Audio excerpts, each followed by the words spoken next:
This exhibition draws on ideas already present in previous exhibitions, such as The Beautiful Gardener. The idea of the botanical garden as an image that controls and protects nature. Especially gardens that I have visited in the past, such as the Botanical Garden of Valencia or the Orto Botanico di Roma, small universes of plant species catalogued, ordered, and cared for with all their beauty and contradiction. The exhibition consists of a dozen large-format pictures during the year 2023. They are squares, vertical and horizontal, all painted on linen with the technique of the oil by layers of covering paint and glazes. They are representation of women's faces without a specific identity. They are not portraits, but rather anonymous faces full of future or echoes of many other faces seen. The composition of the painting is organized around the relationship between the face and the background, with plant motifs in intense color and, in most cases, monochromatic: blue, red, green, ochre.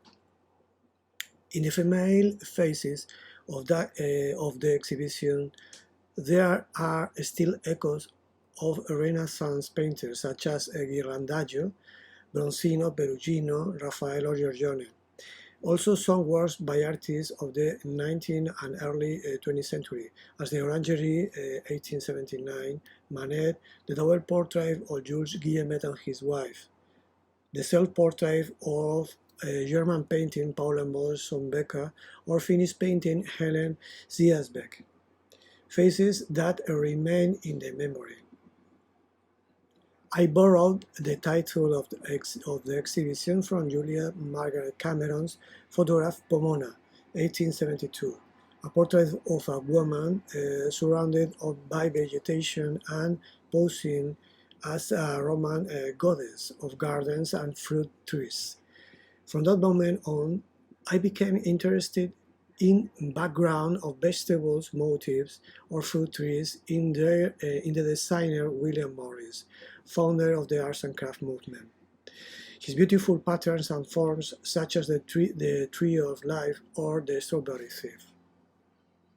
I have always been captivated by Julia Margaret Cameron's allegorical photographs, especially the portraits of women with the literary, religious, classical or mythological titles, such as the one that is the title of the present exhibition.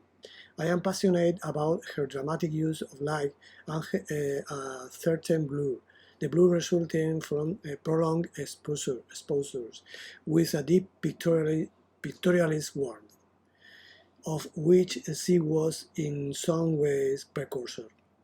Interestingly, Cameron herself used a small greenhouse, her glass house, for her photographs.